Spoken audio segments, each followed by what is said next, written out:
नमस्ते सदावत चले मातृभूमि।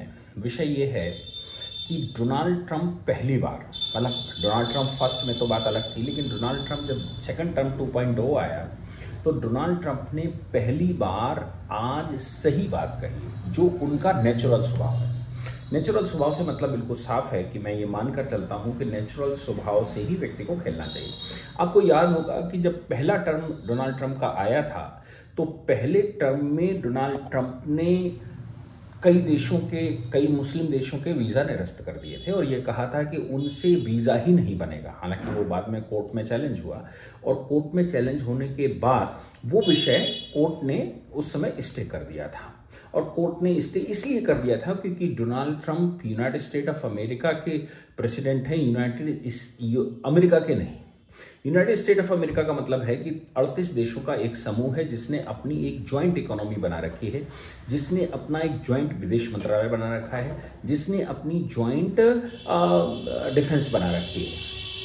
वो जैसे यूरोपियन यूनियन बनाने की कोशिश कर रहा है, यूएसएसआर ने कभी बनाया था, वैसा यूएसए के पास है। तो 38 देशों का समूह है, क्योंकि जिस समय यूनाइटेड स्टेट आज़ाद हुआ था उस समय 13 राज्यों का समूह था। बाद में एग्रीमेंट से वो सारे स्टेट उनके साथ आते चले गए। इसलिए यूनाइटेड स्टेट के अंदर डुअल सिटीजनशिप होती है, संविधान अलग अलग होते हैं, राज्यों के सुप्रीम कोर्ट अलग होते हैं, केंद्र सरकार के पास पूरे पावर नहीं होते। डोनाल्ड ट्रंप ने बैन लगा दिया था और किसी डिस्ट्रिक्ट कोर्ट ने उसको खोल दिया था, बाद में वो बैन हटाना पड़ा।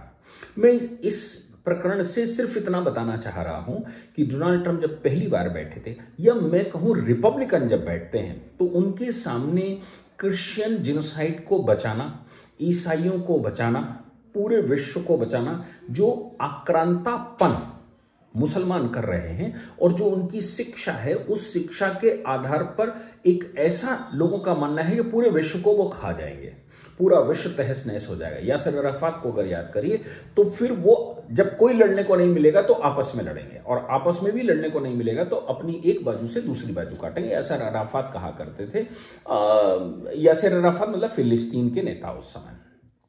तो यहां पर यह ध्यान देने की बात है कि जो शिक्षा है, जो सॉफ्टवेयर है, वो ही करप्ट पड़ गया हो, 1500 साल से उसने अपना आतंक मचा कर रखा हो। ऐसी परिस्थिति में डोनाल्ड ट्रंप या रिपब्लिकन को यह बात बिल्कुल साफ दिखती है। भारत को भी ये बात इसलिए दिखती है क्योंकि 1000 साल तक भारत ने इनको सबको झेला है, ईसाइयों को भी झेला है, मुसलमानों को भी 400-500 साल तक झेला है, और हम लड़ते रहे। ये कोई सामान्य बात नहीं है कि हिंदुस्तान इतने समय तक लड़ने के बावजूद पूरा इस्लामिक कंट्री नहीं हो पाया। हालांकि वो अलग बात है कि अफगानिस्तान अलग हुआ, पाकिस्तान अलग हुआ, बांग्लादेश अलग हुआ, म्यांमार अलग हुआ, अलग होते चले गए, कई देश बन गए भारत से, लेकिन फिर भी थोड़ी आबादी ही सही, लेकिन हिंदुओं की बचा कर रखी। हिंदू भी उस समय बच्चे पैदा करता था इसलिए बच कर रहा। अब तो हिंदुओं का बचना थोड़ा मुश्किल इसलिए लगता है क्योंकि आबादी नहीं बढ़ा पा रहे हैं। दूसरे की आबादी रोकने के लिए बार बार कहते हैं, लेकिन अपनी आबादी नहीं बढ़ाते हैं। दूसरे की आबादी रोक ही नहीं जा सकती। किसी का बच्चा पैदा होने के बाद मारा नहीं जा सकता, और बच्चा पैदा होने के बाद आर्थिक प्रतिबंध लगाकर आप सफल नहीं हो सकते, क्योंकि सामने वाला ये मानकर चलता है कि अल्लाह देता है। और ये जो फ्री राशन भी मोदी जी देते हैं वो अल्लाह की प्रेरणा से देते हैं, मोदी जी नहीं देते।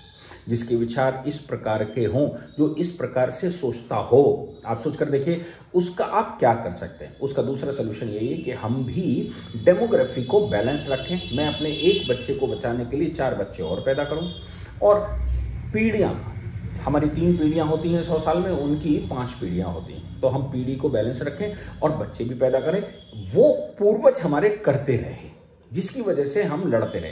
लेकिन अभी थोड़ा मुश्किल काम हो गया है। अगर भारत ने ट्रेंड ये ना डाला 3 और 4 बच्चे करने का, पुनः उसी ट्रेंड पर ना आए जो कि 100 साल पहले हुआ करता था, तो फिर अगला भविष्य जो है वो बहुत खतरे में है। हमारा बच्चा भी खतरे में, भले ही वो बहुत पढ़ लिख जाएगा, इंजीनियर डॉक्टर बन जाएगा, लेकिन जब आबादी नहीं होगी तो वो पढ़ा लिखा इंजीनियर डॉक्टर करेगा क्या?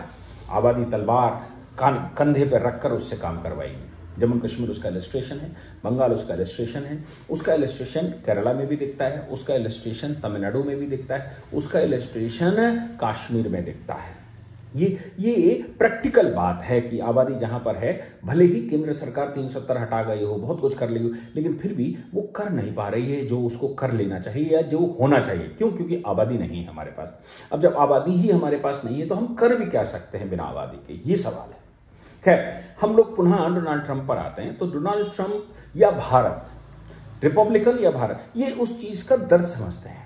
यूरोप खत्म हो गया, ज्यादा उन्होंने उदारता दिखाई, खत्म हो गया। लेबनान खत्म हो गया, उसने उदारता दिखाई, खत्म हो गए। जिन्होंने उदारता दिखाई इस समुदाय से, वो खत्म हो गए। वो उनकी जड़ें, उनकी पुश्तें खत्म हो गई, उनका संसार जीवन खत्म हो गया। वो देश इस समय मिटने की कगार पर है। लेबनान उसका पहला इलस्ट्रेशन है, सीरिया उसके इलस्ट्रेशन। खैर, डोनाल्ड ट्रंप ने आज जो बात कही नाइजीरिया के विषय में, नाइजीरिया उन्होंने कहा कि अफ्रीका का दानव, नाइजीरिया को अफ्रीका का दानव कहा। उन्होंने कहा नाइजीरिया को हम कंट्री ऑफ पार्टिकुलर कंसर्न यानी कि सीपीसी में डालते हैं। अब नाइजीरिया को उन्होंने कहा कि हम सीपीसी में डालते हैं। नाइजीरिया को सीपीसी में डालने का मतलब बिल्कुल साफ है कि वो नाइजीरिया में जो जेनोसाइड, और लिखा, आप सोचिए कि उनके विदेश मंत्री ने भी लिखा, उनके गृह मंत्री ने भी लिखा, उन्होंने लिखा कि भाई ये जो दानव है ये दानव बन चुका है। ईसाइयों का, ये शब्द इस्तेमाल किया है, ईसाइयों का जेनोसाइड वहां पर हुआ है। संख्या भी बताई गई है, 50,000 से 5 लाख, 5 लाख ईसाइयों का जेनोसाइड नाइजीरिया में हुआ है। और हम कंट्री ऑफ पार्टिकुलर कंसर्न इसको देखना चाहते हैं। यह हम ईसाइयों का ये जो या नॉन मुस्लिम्स का ये जो है वो खत्म नहीं होने देंगे। उसमें मुख्य मुद्दा बोको हरम का था। बोको हरम के वीडियो भी आते थे कि भाई सर काट के वो फुटबॉल खेलते हैं अफ्रीका में। इसके अलावा फिलूनी ग्रुप्स वहां पर हैं जो कि चरवाहा ग्रुप है, और चरवाहा, मुस्लिम चरवाहा बनाम वहां का जो कृषक है, उनके बीच में वो मुस्लिम चरवाहे किसी गांव में घुसते हैं, उनको मार देते हैं। ऐसे अभी फिलहाल इस साल 2025 में 2,500 मतलब 2,500 गांव जेनोसाइड कर दिए गए इसी साल 2025 में। अब इस पर जो ह्यूमन राइट की रिपोर्टें हैं, एमनेस्टी इंटरनेशनल भारत से भाग गया क्योंकि भारत ने उसको आईना दिखाया, मोदी जी ने उसकी शक्ल दिखाई कि तुम कौन हो। वो कहता है नहीं ये जेनोसाइड नहीं था, ये तो युद्ध था। 5 लाख लोगों की हत्या जेनोसाइड नहीं था। चलिए ये जेनोसाइड नहीं था, ये तो वहां अपराध है। वहां की सरकार तो अपने आप को बचाने के लिए कह रही नहीं, मरे तो हैं, लेकिन ये तो अपराध है, अपराध होता है। और बहुत सारे संगठनों ने ये तक कहा कि नहीं, वहां वो लॉ एंड ऑर्डर की समस्या है, गवर्नेंस की प्रॉब्लम है। अब आप सोचिए कोई किसी का सर काट के फुटबॉल खेलता है और ये बोको हराम वाले और ये कहते हैं ये ईसाई हैं, इनका यही हश्र होना है, तो वो जेनोसाइड नहीं माना जाएगा। वो ये कहा जाएगा ये लॉ एंड ऑर्डर प्रॉब्लम है कि आप उनको रोक क्यों नहीं पा रहे। मतलब एक समुदाय अत्याचार करता है तो ये कहने की कोशिश की जा रही कि वो जेनोसाइड नहीं है। क्यों नहीं जेनोसाइड है? क्योंकि वो तो लॉ एंड ऑर्डर, आप उसको रोक नहीं पा रहे। वो हत्या करता है, वो अपराधी, उसको नहीं बता रहे, आप उसको रोक नहीं पा रहे। इस तरह की अनर्गल बातें दुनिया में कही जाती हैं। तमाम संगठनों में मुस्लिम घुसी गए हैं और वो लगातार इन रिपोर्टों को डाइल्यूट करने की कोशिश करते हैं। इसको जेनोसाइड की जगह ये ह्यूमन राइट की प्रॉब्लम बताने की कोशिश करते हैं। वो कोशिश करते हैं कि इसको डाइल्यूट करके आपस का झगड़ा बता दिया जाए, अपराध बता दिया जाए, लॉ एंड ऑर्डर प्रॉब्लम बता दी जाए, और कुछ ना मिले तो उनको पागल बता दीजिए कि वो तो पागल थे, वो तो उसका मेंटली डिस्टर्ब हो गए थे, ये हो गया था, वो हो गया था। लेकिन डोनाल्ड ट्रंप पिछले 2 दिन से जिस मुद्दे पर आए हैं वो मुद्दा ही उनका अपना पर्सनल या रिपब्लिकन पार्टी का मुद्दा है। इस विषय पर मैं लगातार कहता आ रहा हूं कि डोनाल्ड ट्रंप जो टैरिफ वाला गेम खेल रहे हैं वो यूएस की इकोनॉमी को वापस ला रहे हैं, क्योंकि यूएस $37 बिलियन के कर्जे में हर साल $2 बिलियन के कर्जे में जा रहा है।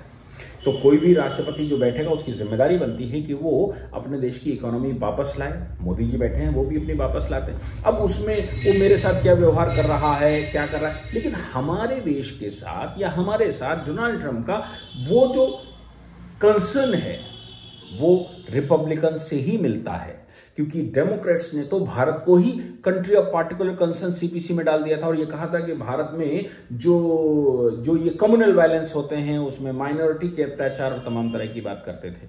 कम से कम इतना तो नहीं करते हैं। पाकिस्तान को खुला समर्थन कर रहा था पीछे बाइडेन प्रशासन। अफगानिस्तान में बाइडेन प्रशासन का हमने हाल देखा। तो यहां पर ये सोचने की या ध्यान देने की बात है कि रिपब्लिकन वो नियरेस्ट हिंदुत्व के सोचते हैं। मैं ये नहीं कह रहा वो हमारे लिए सोचते हैं हमारी अनुसार, लेकिन वो नियरेस्ट हमारी तरह उनकी सोच है जो अमेरिका में है। उसी सोच को ध्यान में रखते हुए जो डेमोक्रेट्स, जो रिपब्लिकन को करना चाहिए, वो नाइजीरिया के मामले में उन्होंने करके फिर से शुरू किया है। और मैं समझता हूं कि वो सही दिशा पर अब आ पाए हैं, अपनी पार्टी के पॉलिटिकल लाइन पर अब आ पाए हैं, अपनी पार्टी की सही दिशा दिखा रहे हैं। अमेरिका अब सही दिशा में आया। जय हिंद, जय भारत, वंदे मातरम।